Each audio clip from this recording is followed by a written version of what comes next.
Hey now, welcome to Lone Star Mini Restoration episode 33. I've had a breakthrough and I'll show you my success. But before I do, I have to say thank you to so many of you guys. This last episode, I had a lot of feedback, a lot of people offering tips of what they would have done or what they would do or what they have done. And it's outstanding. A year ago, September, I think was my year mark, when I started my video archives, I didn't expect any followers, right? None whatsoever. And now I've got 300. Now I realize 300 is not a lot by YouTube standards. It's a lot to me. And within that 300, there's another percentage of that has been outstanding and given me tips and suggestions. Some of them I've met in person.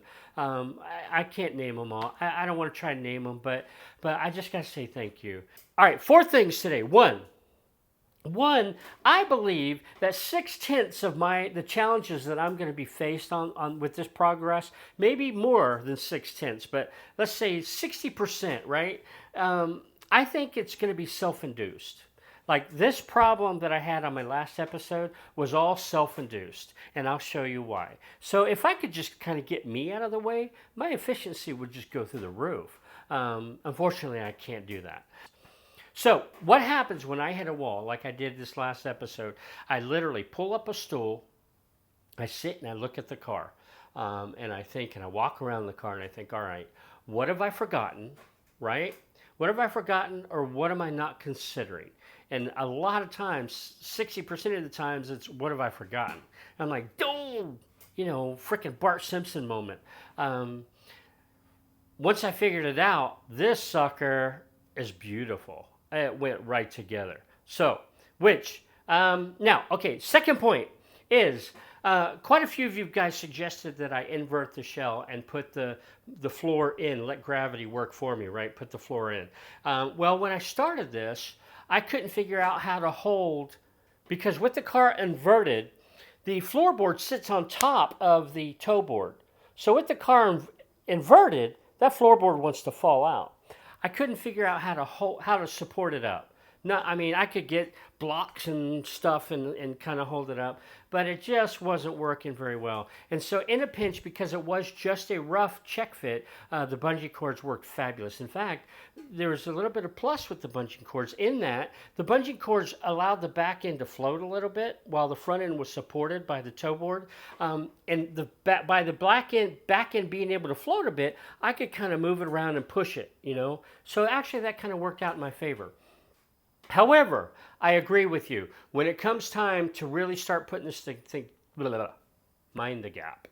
When it comes time to start putting this thing together, I probably will invert it and do some things. However, right now it's looking good. In fact, I could invert it right now and it would stay, and I'll show you why. Which leads me to my next point. All right, so on the next point, basically, as I was sitting watching the car, sitting here studying, thinking, I have a good friend that always goes for a think, and so now I use that term. Basically, I have a think now when I sit down and look at the shell and I think about it. But as I was on a think, it was like ding, ding, ding, ding, A-Lot team. A-Lot team came to mind. And, I miss those guys. I don't know what the status of their mini pickup is, but those guys are awesome. One of the things that I picked up from the A-Lot team was a template, right? A template. Before I drilled out my floor pan, I did 2 really smart things. One is I added that template, and what that template is, and here I'll show you. Here, let me zoom in now. Okay, so what this template is, as you can see here, this beam I added to my bracing. Basically, I came down from this brace here, right here. I shot down, I tied it into the cross member, and then these 2 bolts right here, I match drilled to the existing floor, right? Well, I forgot I did that. And so, because I had to take it off in order to get the floor out and to get the new floor in, well, kind of, sort of. And so I forgot about this. And so when it hit, it was like dynamite going off. I mean, it was an explosion of like, oh my gosh, how fabulous.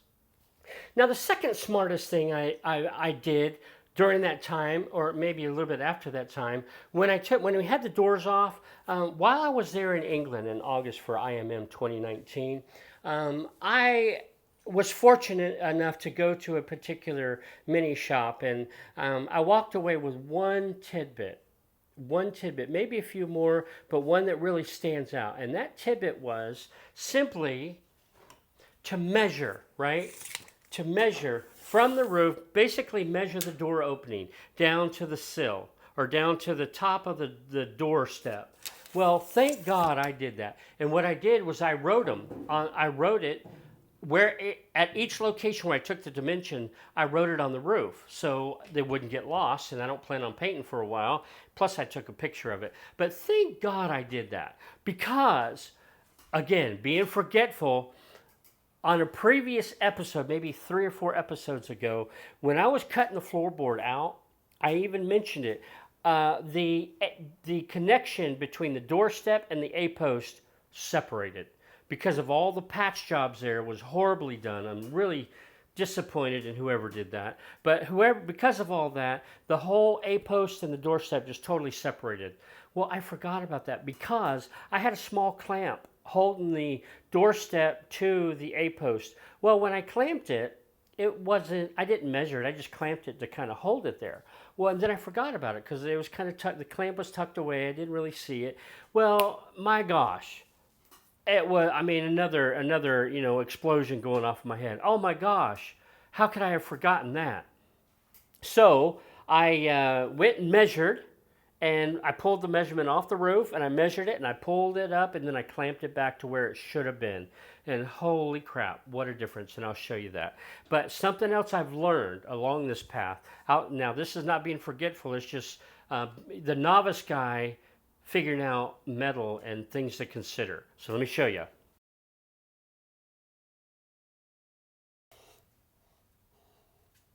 All right, so the point here, the lesson learned on my part, look at this bad boy. Now this is the existing floor pan, right? It's wonderful. However, this sucker bows like crazy. I'm just gonna kind of set my head in the tunnel here, and this sucker flaps like a bloody bird. It's like a airplane wings on the wind.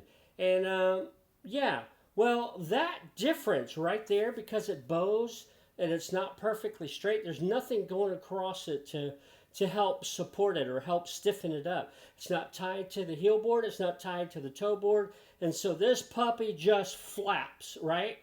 Well, that was a lesson learned for me because if I were to bend this sucker up like this, yeah, the dimensions are going to be different, right? And pull it down, and I mean, that squashed my head. Ow. But anyhow, so this was a lesson learned. When you're dealing with large panels, yeah, there's a lot of deflection, and that can change drastically. Okay, so now that leads me to the floor. I'm going to show you where I'm at and why I'm feeling really good about now. Again, to basically recap, the A-post was disconnected from the left-hand doorstep, causing sagging, right? Two, the floor pan basically has a heck of a lot of deflection going left to right without any cross beam or any stiffened support system. So it's going to flex. That was the second thing. The third thing is I forgot that I clamped the post together and the doorstep. I forgot that I had a template from the A-Lot team, and I forgot kind of that, okay, I should put the cross beam in. Well, once I put all that together like a puzzle, this puppy went together beautifully. Yes, I had to still kind of tweak it and push it, but my gosh, I'm within, on the door itself, I'm within a millimeter of, now maybe that's a question out there too. Do I need to try to be exact? Now, one thing I am going to do is I am going to put the doors, before I nail anything down, I am going to put the doors back on. And I'm going to try to get that gap along the door step, or around. And right now, because I am replacing the door step, I'll try to get the gap with the one that's there now, before I tack the floor in. So I will be doing that. But let me show you. I'm excited. Okay, so right off the bat, again, just to reiterate, this template right here, I call it my A-Lot template. When I folded this thing back down and reinstalled this angle right here, these bad boys, this bolt hole, these two bolt holes, they lined up perfectly. I was like, no way, this isn't going to work that well. But oh my gosh, it was absolutely perfect. When I made this guy to match into the holes on the floorboard, what also happened was the face of this vertical stiffener became a template for where the crossbeam has to go. And so, I mean, I have bolts. I have bolts going through this vertical beam into the seat hole, into the seat nuts in the crossbeam. So this basically, when I lined those suckers, and they lined up beautifully, outstanding. I mean, I could not have asked for it to fit even better. It lined up so well, and when I screwed it in, it just pulled this crossbeam up beautiful. So I'm pretty confident that that's where this has to go. In fact, I'm pretty confident now that the floor is where it needs to be. So, I mean, because these holes line up beautifully. Now, I'll show you everything else as well. Okay, so now we're down at the bottom, right? My head's inside the wheel well, basically, the rear wheel well, and I'm looking down this, the companion bin on the right-hand side, and basically I'm just showing you that the back end of the floor flange is, I mean, it's pretty doggone close to being flush with the flange on the companion bin, which is where it should be. So now when I put the heel board in, it'll fit nicely. So that's lined up. Okay, number one. Number two is this, now I'm back on the left hand where the problem was on the last episode. This is the inner sill to the floor pan on the left hand side. And look at this. I mean, it was like half an inch off. It was way the heck off. But now I can pull that in right now it's within a millimeter of what it should be. All of this line right here is within a millimeter of what it should be. So I am just, I'm quite excited. I mean, all the way around, this sucker is lining up beautifully. So outstanding, number two. And then, of course, I put in, as you can see here, I have the crossbeam in place. As just mentioned, it's bolted down. See, there's a better view of the A-lot template. Those bolts are actually bolted. They're torqued down. Well, they're snug down, not torqued, but they're snug down to the floor. So the floor's not going anywhere. So now, because of this crossbeam and the vertical braces, I can invert the shell and this floor's not going anywhere. It's not falling.